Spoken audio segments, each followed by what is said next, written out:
하나님의 말씀 구약성경 잠언 13장 13절.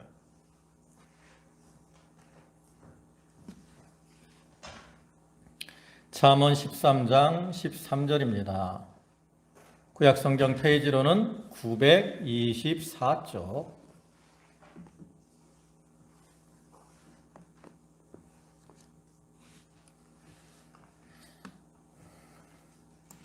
(13절부터) (25절까지) 말씀입니다. 한 절씩 교독합니다. 말씀을 멸시하는 자는 자기에게 패망을 이루고 계명을 두려워하는 자는 상을 받느니라.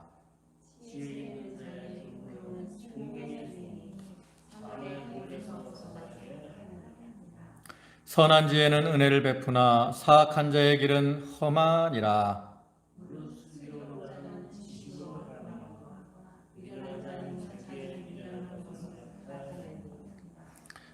악한 사자는 재앙에 빠져도 충성된 사신은 양약이 되느니라.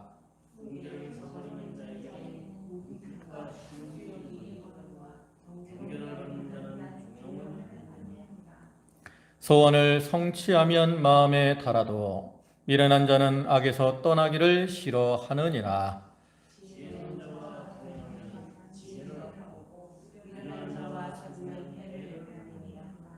재앙은 죄인을 따르고 선한 보응은 의인에게 이르느니라.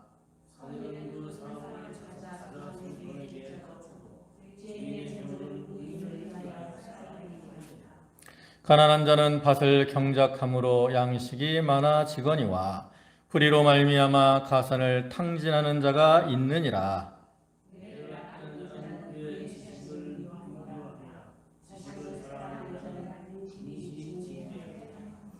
예, 25절은 같이 봅니다. 의인은 포식하여도 악인의 배는 줄이느니라.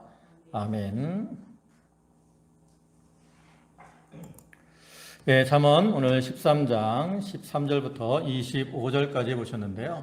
그래서 계속 말씀드리는 것처럼 그 375개의 경구로 이루어진 그 솔로몬의 잠언이 계속되는 이러한 내용으로서 솔로몬은 이 말씀들을 통해서 의인과 악인의 생활 태도를 이렇게 비교 서술하고 있습니다. 그리고 이를 통해서 우리 성도들로 하여금 지혜를 가지고 악한 행위를 버리고 의로운 삶을 살아가도록 교훈을 하고 있는 거죠. 그 중에서도 이제 오늘 본문의 말씀은 지혜로운 자는 말씀을 지킴으로 형통한 삶을 살게 되지만 어리석은 자는 말씀을 버리고 자기 뜻대로 행함으로 실패의 길을 걸어가게 되고 마침내는 멸망을 당하게 될 것을 교훈하고 있는 그러한 내용입니다.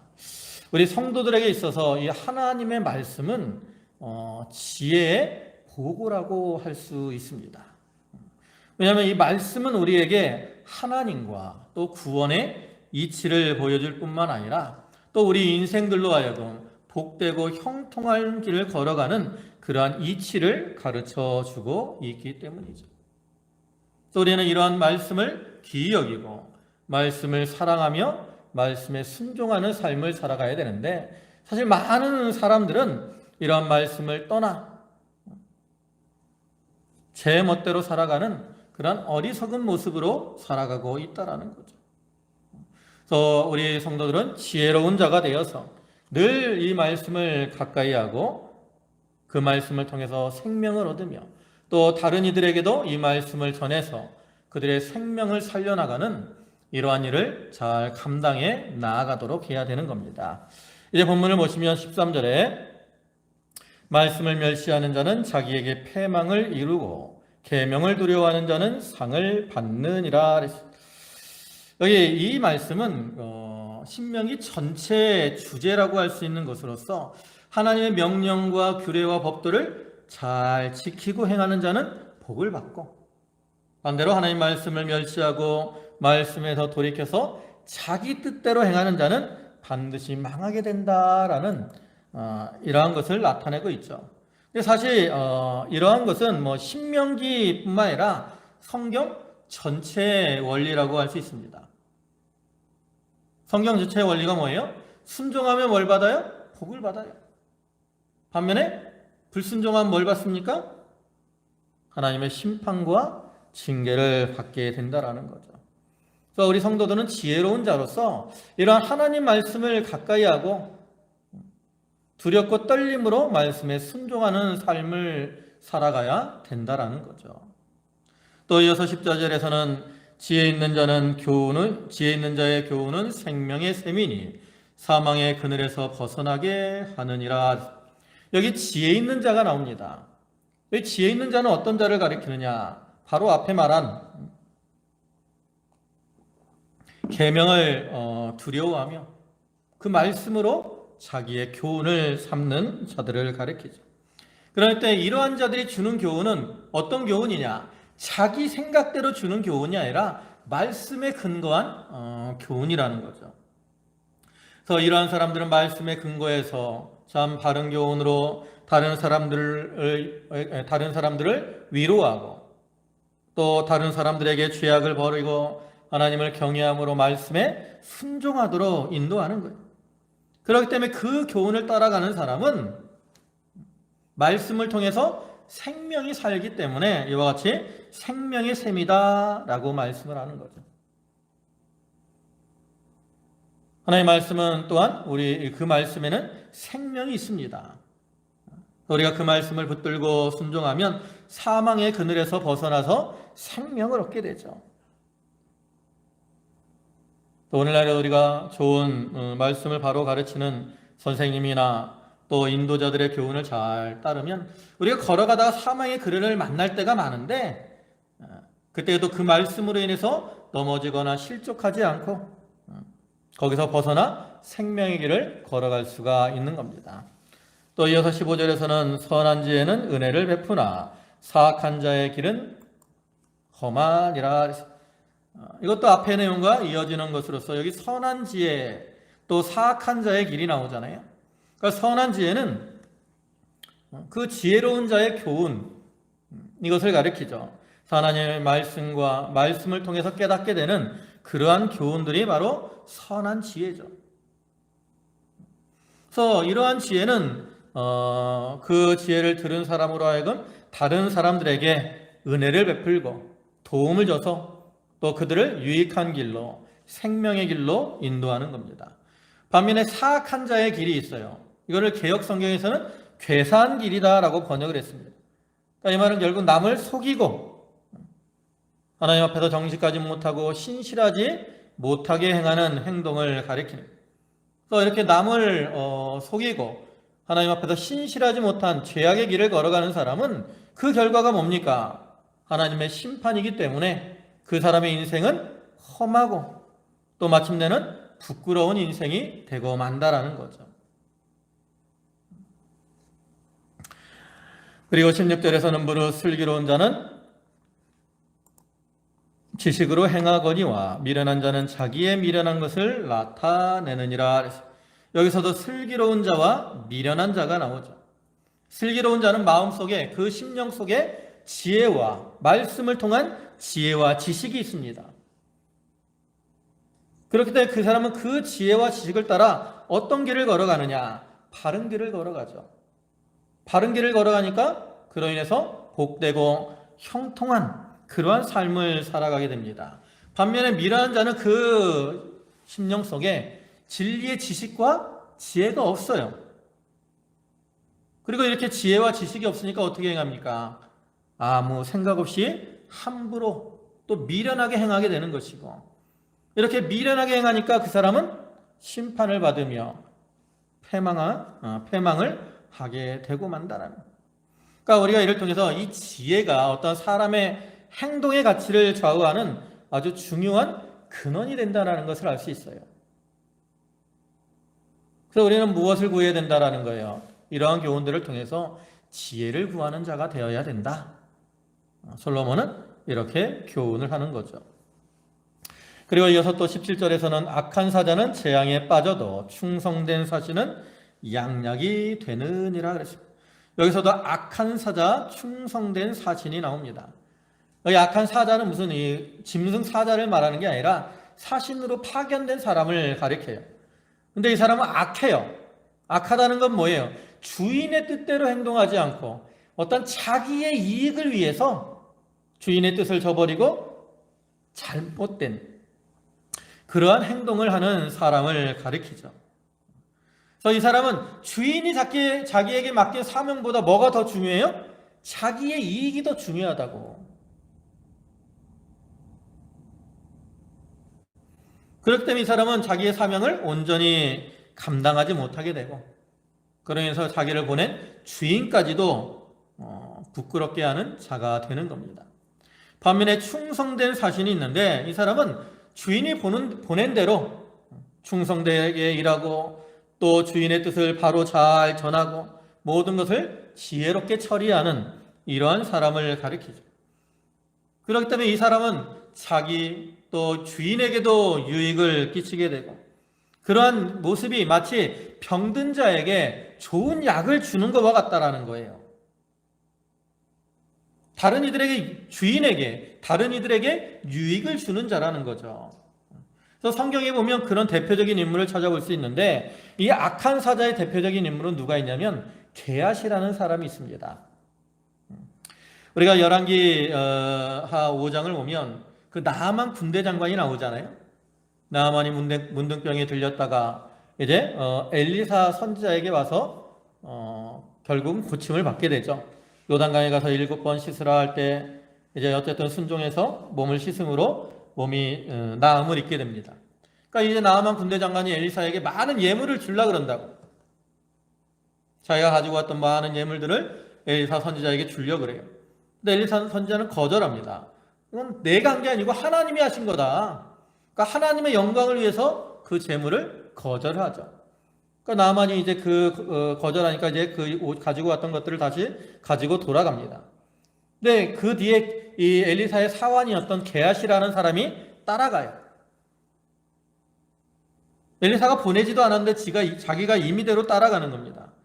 그리고 이제 이 나아만 군대 장관에게 가서 마치 엘리사가 요구한 것처럼 멀리서 어떤 사람들이 왔는데 그 사람들을 위해서 주도록 좀 재물을 달라 이렇게 요구를 하게 되죠.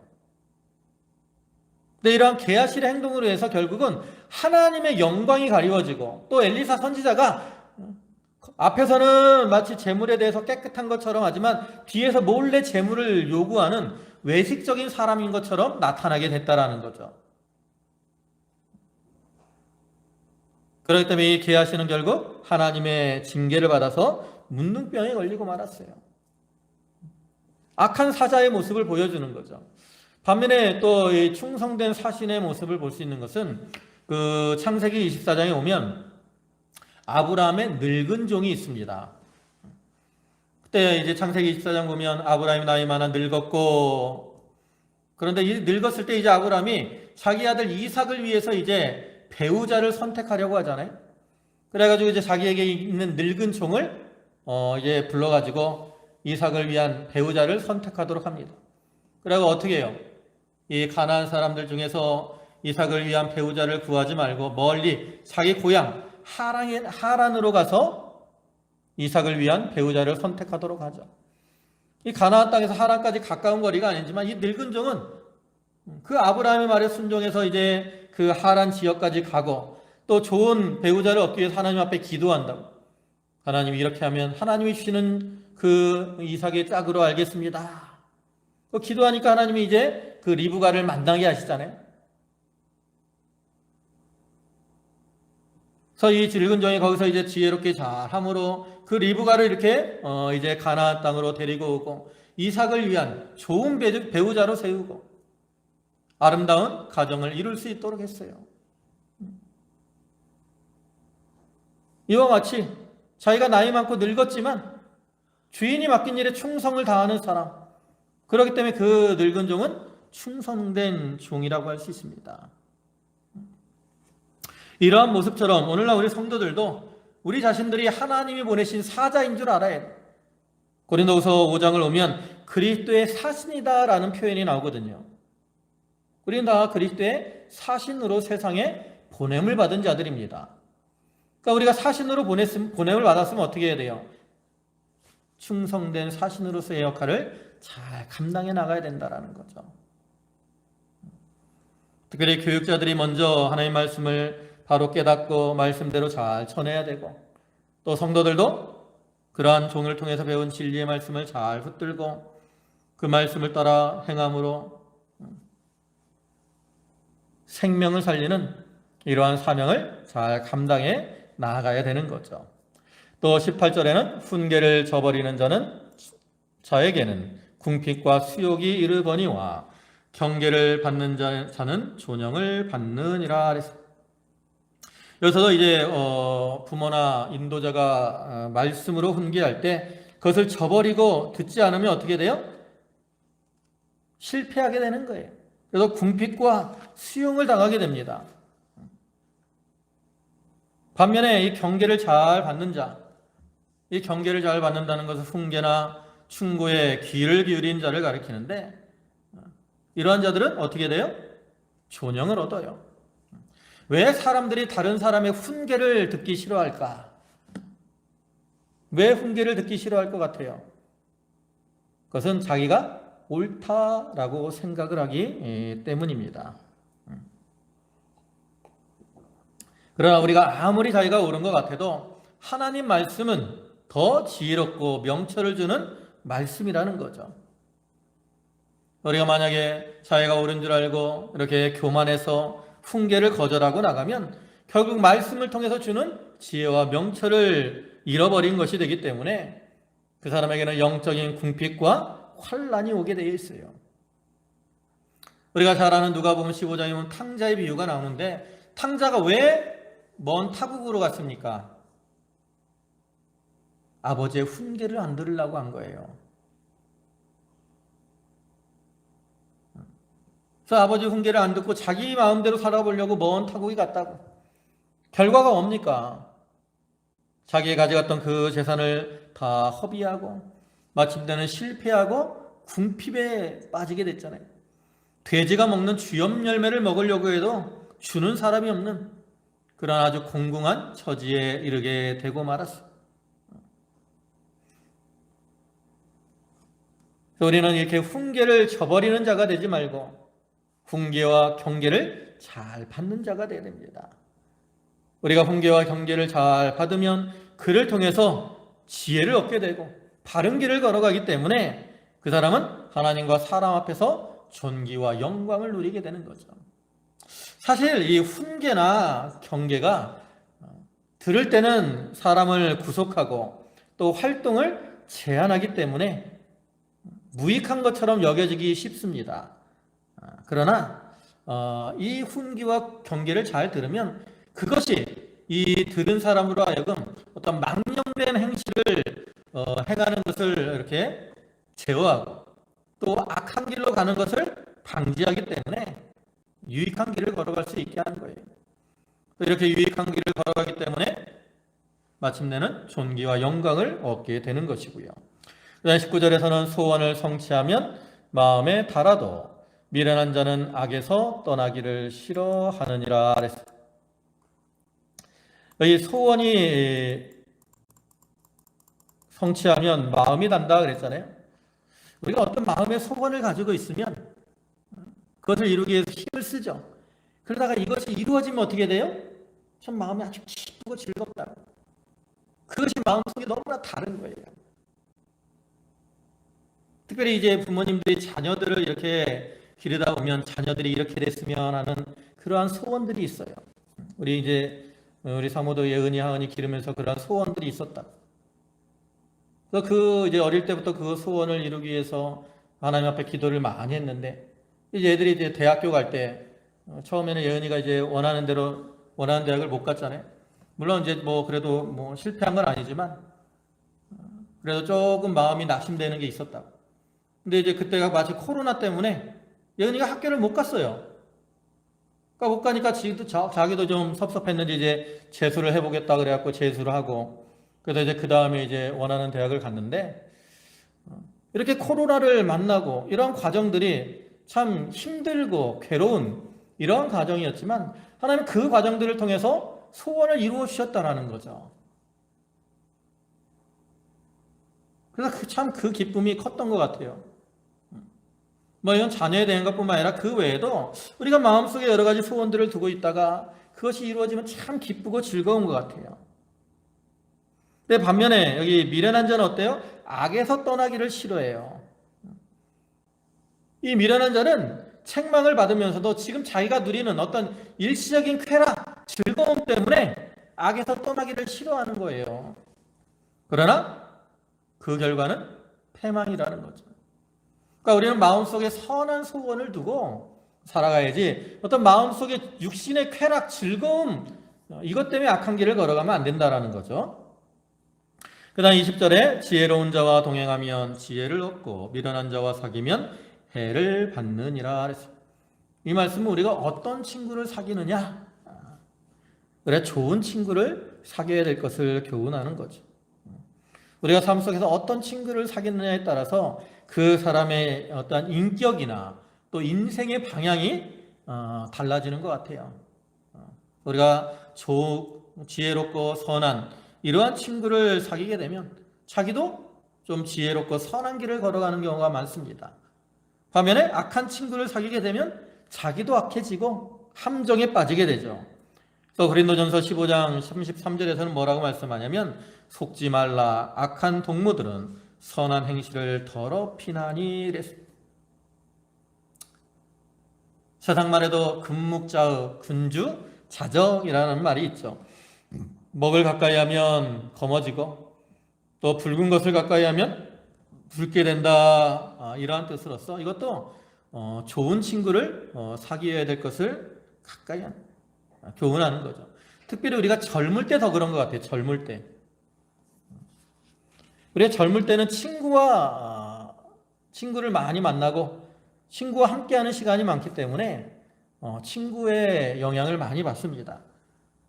우리가 이 좋은 친구를 사귀어서 좋은 길을 걸어가야 되고 또 내 자신이 다른 사람들에게 좋은 친구가 되도록 또 자기를 잘 만들어 나아갈 필요가 있죠.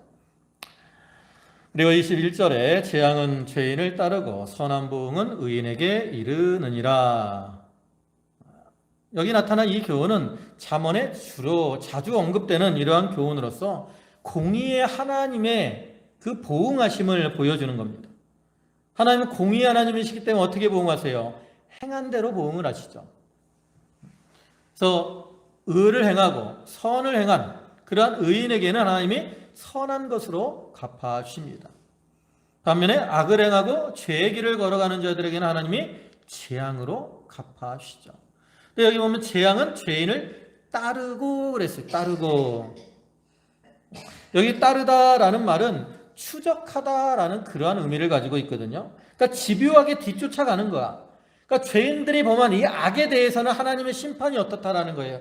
집요하게 따라가서 그 죄에 대해서는 반드시 어떻게 하신다라는 거예요. 심판하신다라는 거죠.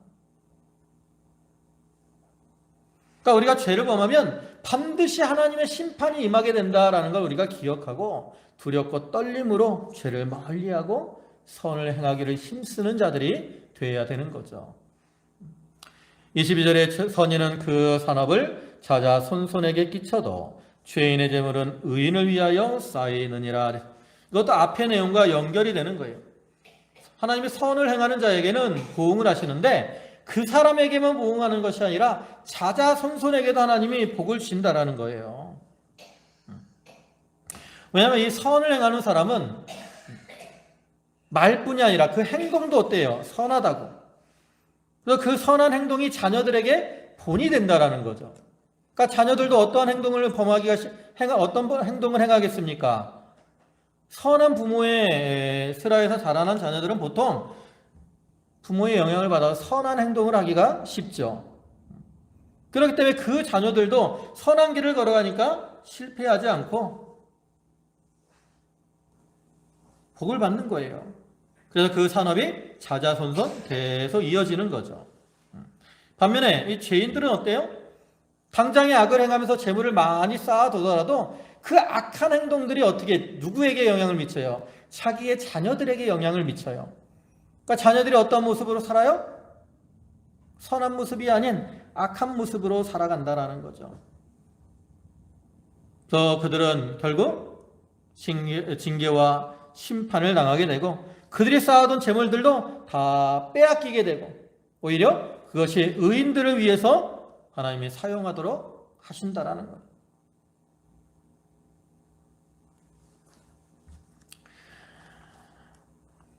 여호와 하나님은 공의 하나님이시기 때문에 항상 의인들에게는 의로 또 죄인들에게는 심판으로 갚아주시는 그런 하나님이십니다.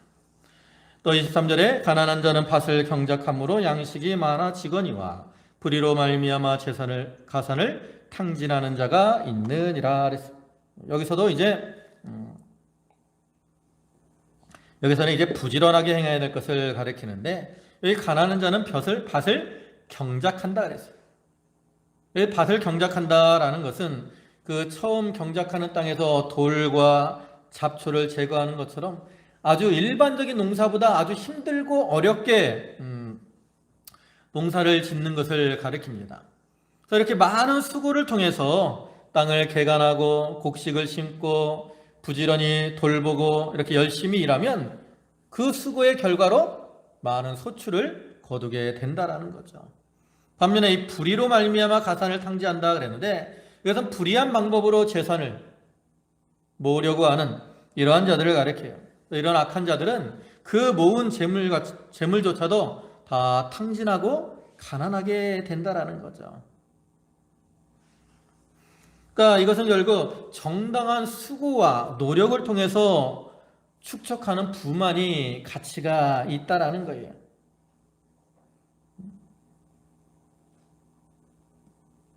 그래서 우리가 늘 부지런하고 수고하고 땀을 흘려서 재물을 모으려고 해야 되지 어떠한 불의한 방법으로 남의 것을 빼앗고 탈취하고 이렇게 모으려고 하는 자들은 다 하나님이 불어버리셔서 사라질 수밖에 없습니다. 세상 속담에도 하늘은 스스로 돕는 자를 돕는다라고 말씀을 하잖아요. 하나님께서도 스스로 수고하고 부지런히 일하는 이러한 사람들을 멸시치 않고 반드시 도와주십니다. 그래서 우리 성도들은 당장에 어떤 열매가 맺히지 않더라도 낙심하거나 포기하지 말고 모든 일에 열심을 내고 부지런히 일을 해야 된다라는 거죠. 그 다음에 24절에 매를 아끼는 자는 그의 자식을 미워함이라 자식을 사랑하는 자는 근실이 징계하느니라 그랬어요. 여기 매를 아끼는 자 그랬는데 개역성경에서는 초달을 참아 못하는 자다 그랬어요. 그러니까 초달이 뭡니까? 자녀를 훈계하기 위해서 하는 매나 벌을 가리키는 거죠. 그래서 우리가 부모가 자녀를 진정으로 사랑한다면 어떻게 해야 돼요? 자녀가 잘못했을 때 그 자녀를 이렇게 때려서라도 징계하고 바로 서도록 해야 된다라는 거죠. 그러면서 자식을 사랑하는 자는 근실이 징계한다 했어요. 근실이라는 말이 뭐죠?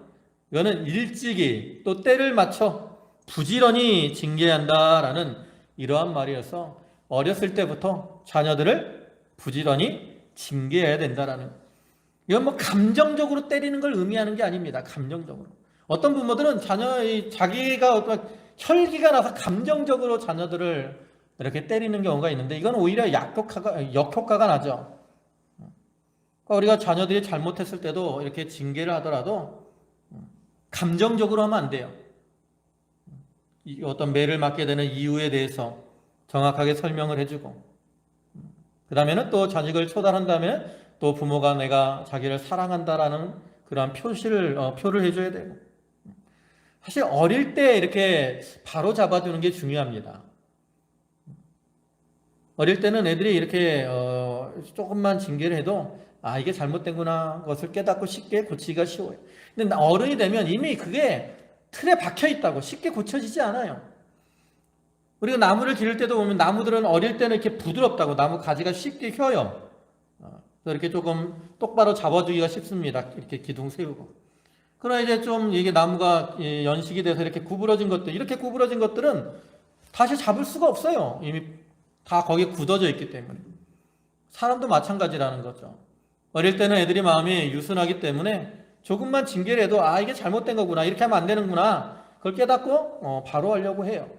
그러나 이제 나이가 들면 아무리 해도 이미 굳어져 있기 때문에 고치기가 쉽지 않다.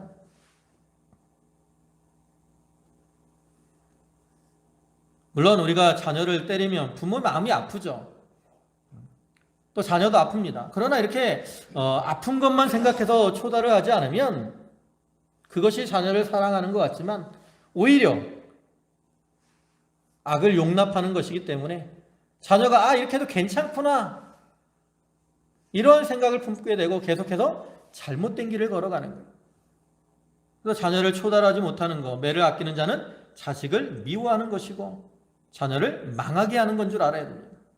오늘날에는 부모들이 자녀를 많이 낳지 않다 보니까 너무나 애지중지예요. 오냐 한다고. 그러니까 가끔 보면 자녀들이 막 버릇없이 막 길에서 막 뒹굴고 그러잖아요. 그게 자녀들 탓입니까? 부모들이 자녀를 잘못 양육한 탓이죠. 우리가 자녀를 사랑하는 마음으로 자녀가 잘못할 때는 엄하게 책망하고 또 잘할 때는 칭찬해주고 그를 통해서 이 자녀들을 잘 양육해 나아가야 됩니다. 네, 마지막 25절에 의인은 포식하여도 악인의 배는 줄이느니라. 이거는 의인과 악인이 맞이할 어떤 장차 맞이할 상이한 결과를 보여주는 동시에 또 현 생활에서 맞게 되는 어떤 생활의 차이를 보여주는 거죠. 그래서 의인들은 모든 면에서 욕심을 버리고 절제하기 때문에 현재 좀 부족하더라도 어떻게 해요? 만족해요. 늘 배부른 것과 같아. 반면에 악인은 어때요? 그 탐욕과 무절제함으로 인해서 자기 욕심을 채울 수 없다고. 늘 어때요? 부족해요. 또한 결과적으로 볼 때도 악인은 그 악행으로 인해서 일시적으로 재물을 얻을 수 있지만 죄로 인해서 심판을 당하기 때문에 다 사라지게 되고 심령이 줄이게 되고 망하게 되는 거예요. 반면에 의인은 그 행한 의로 인해서 그 심령이 배부르게 되고 또 힘을 얻게 되고 또 하나님이 그러한 자에게는 물질도 복을 주셔서 풍족함을 누리게 되는 거죠. 시편 37편 25절을 보면 내가 어려서부터 늙기까지 의인이 버림을 당하거나 그의 자손이 결식함을 보지 못하였도다. 이렇게 말씀을 하고 있습니다. 이와 같이 살펴본 오늘 본문에서는 여러 가지 교훈을 하지만 특별히 이 지혜로운 자가 말씀을 따라 행함으로 형통한 삶을 살게 될 것을 우리에게 교훈을 하고 있습니다. 하나님께서는 우리의 행복을 위해서 말씀을 주셨습니다. 그리고 이 말씀은 참으로 우리로 지혜롭고 복된 길을 걸어가게 하는 인도자가 되죠. 그래서 우리는 이러한 하나님의 말씀을 귀히 여기고 그 말씀을 가까이 함으로 지혜를 얻고 또 그 말씀에 순종함으로 복된 삶을 사는 성도들이 다 되도록 해야 되겠습니다. 기도하시겠습니다.